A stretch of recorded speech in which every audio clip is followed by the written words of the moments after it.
আমি জানি আমার এই ভিডিওটা দেখে কিছু মূর্খ মানুষ, যারা যুক্তির ধার ধারে না, যারা অন্ধ মানুষ, তারা আমাকে গালি দেবেন। তাতে আমার কিছু আসে যায় না।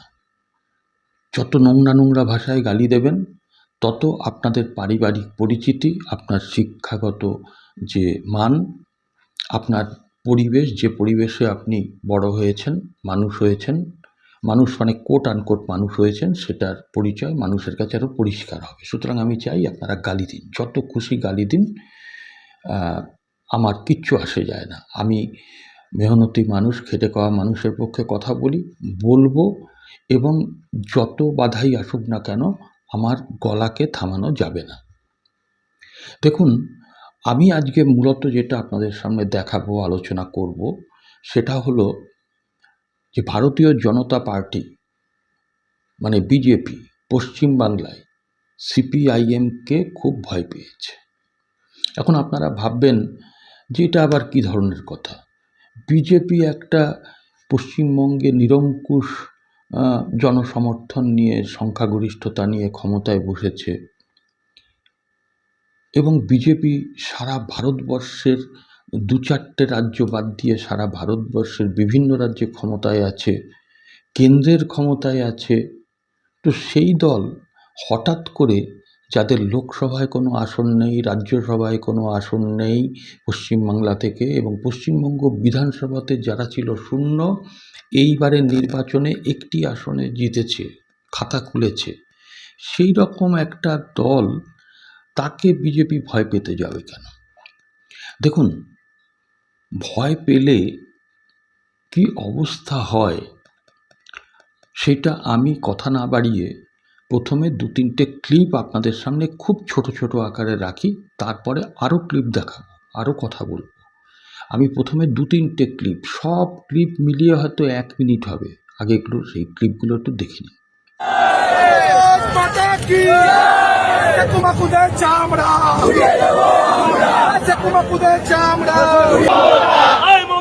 দেখে যা, এই বুড়ো বিমান দেখে যা, এই বুড়ো বিমান দেখে যা।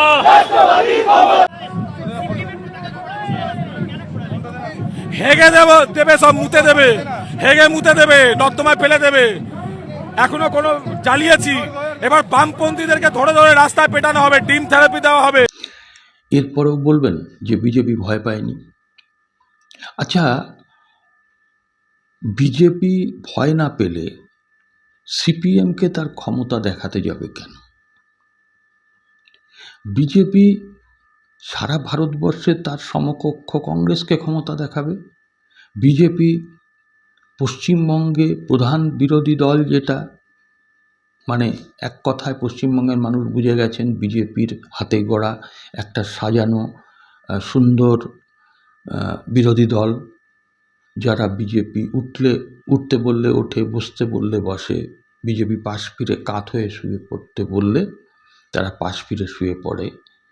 সেই বালিশ তৃণমূল বা কালীঘাট চোর, কালীঘাট তৃণমূল যাই বলুন, তাদেরকে ক্ষমতা দেখাবে। যারা 80টা সিট নিয়েছে পশ্চিমবাংলার বুকে, যাদের লোকসভা বা রাজ্যসভাতে প্রতিনিধি আছে, তাদেরকে ভয় না দেখিয়ে বিজেপি আজকে সিপিএমকে তাদের ক্ষমতা দেখাতে চাইছে।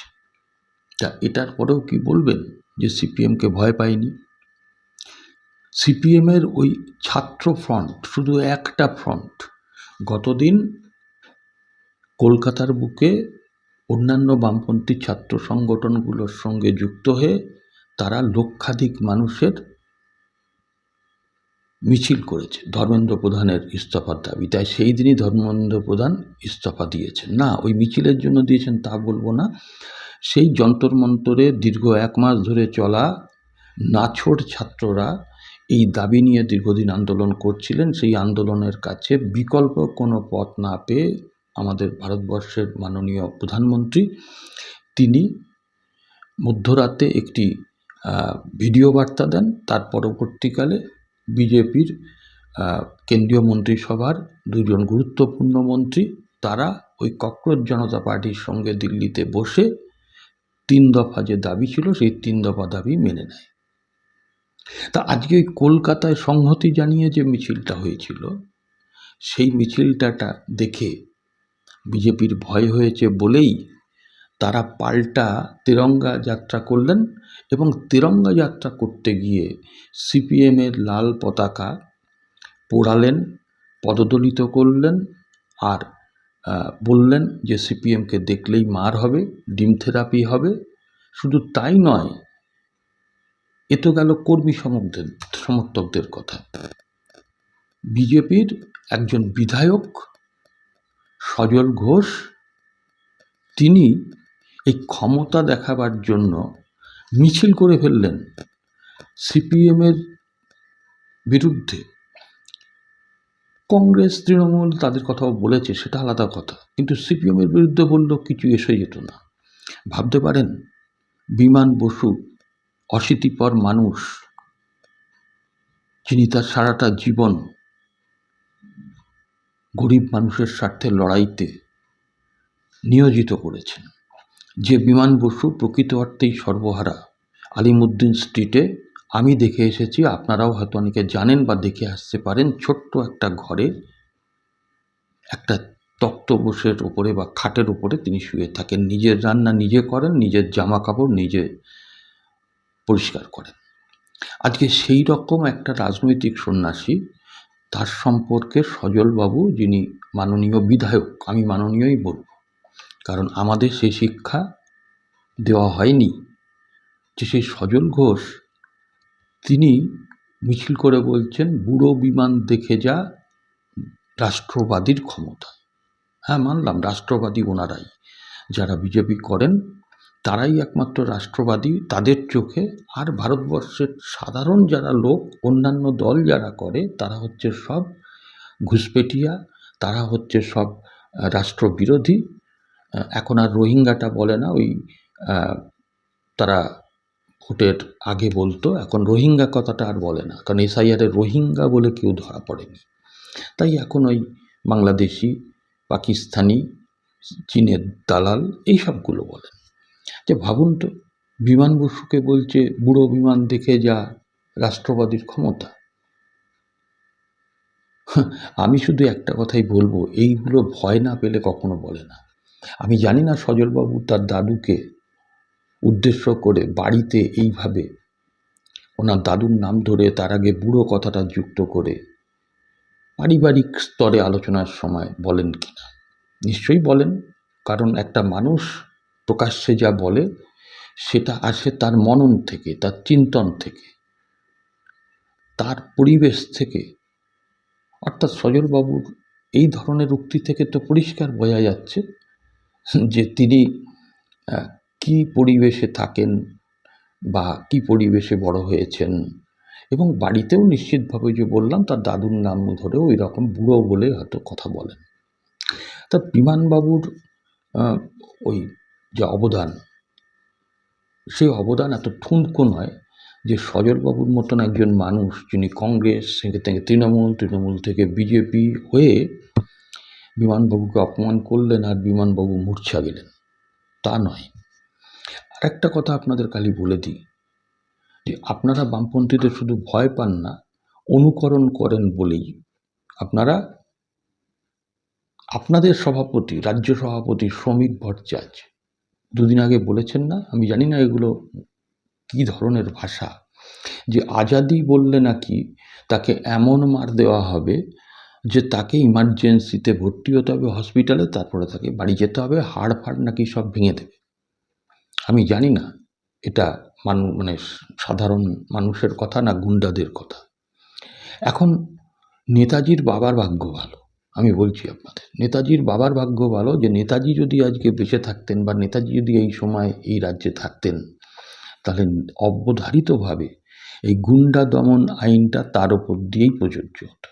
যারা নেতাজির মতন দেশপ্রেমিককে গুন্ডা বলেন, যারা নেতাজির মতন একজন স্বাধীনতা সংগ্রামী সম্পর্কে তাদের দলের একজন রাজ্যসভার সাংসদ কি এক মহারাজ, সে হারামজাদা বলে যে নেতাজির বাপের ক্ষমতা আছে নাকি, এবং তিনি আইএনএকে নিয়ে বিদ্রুপ করেন। আমি জানি না যে বিজেপি দল তো তার বিরুদ্ধে কোনো কিছু ঘোষণা করেনি, শাস্তি বা কিছু। সুতরাং আমি আপনাদের এইটুকুই বলবো যে লাল ঝান্ডাটা যেমন নেতাজিকে মন থেকে উপড়ে ফেলতে পারবেন না, কারণ আমাদের একদম গ্রথিত আছে রবীন্দ্রনাথ, নেতাজি, কাজী নজরুল, এগুলো আপনারা ওড়াতে পারবেন না। ঠিক সেভাবেই লাল পতাকাকে অত সহজে শেষ করা যায় না। এই তো দীর্ঘ 15-16 বছর ধরে ক্ষমতায় নেই তৃণমূল কংগ্রেস, ভোটের আঙুলের কালি মোছার আগেই দলটা ভ্যানিশ, কিন্তু লাল ঝান্ডা এখনো লড়ছে, বুলডোজারের সামনে বুক চিতিয়ে দাঁড়াচ্ছে, হকারদের পাশে দাঁড়াচ্ছে, রাত জাগছে এবং ছাত্রদের স্বার্থ লড়াই করছে। আগামী দিনে লড়াই আরও তীব্র হবে। আপনারা ওই যে লাল পতাকা পুড়িয়েছেন, ওই লাল পতাকা কিন্তু হচ্ছে শ্রমিক কৃষকের ঐক্যের প্রতীক। ওই লাল রংটা আপনার রং কিনে এনে চুবিয়ে লাল করা হয় না সাদা কাপড়কে, ওই গরিব মানুষের রক্ত দিয়ে তৈরি ওই লাল পতাকা। বহু লড়াই, বহু সংগ্রাম। আপনারা তো বিজেপি বৃহত্তম দল, পুরো ভারতবর্ষের মধ্যে সীমাবদ্ধ। কমিউনিস্ট পার্টি সারা বিশ্ব জুড়ে আছে, সারা বিশ্ব জুড়ে আছে। হ্যাঁ, তার কিছু কিছু ক্ষেত্রে ক্ষমতা থেকে সরে আসতে হয়েছে, এখনো বহু জায়গায় তারা ক্ষমতায় আছেন, সারা বিশ্বে রয়েছে। যে কথাটা বলে শেষ করব সজলবাবুদের উদ্দেশ্যে, শ্রমিকবাবুদের উদ্দেশ্যে, যে শুনুন, একটা সময় 30-এর দশকে হিটলার বলেছিলেন কমিউনিস্টরা শেষ, আর তার 12 বছর পরে কমিউনিস্টরা বলেছিল হিটলার শেষ।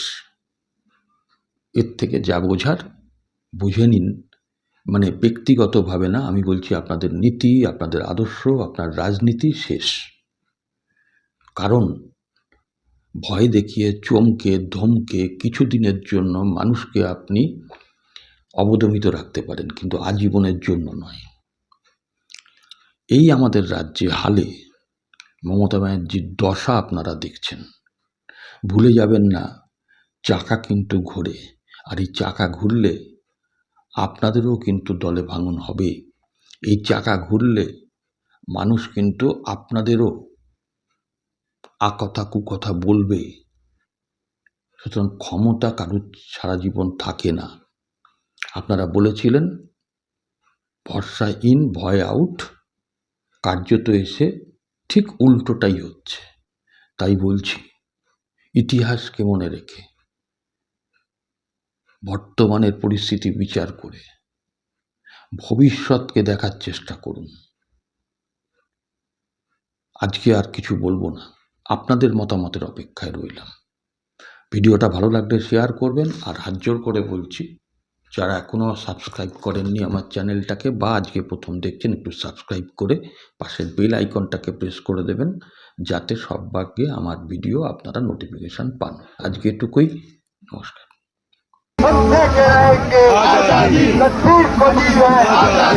বিজেপির তিরঙ্গা যাত্রায় উঠল আজাদি স্লোগান।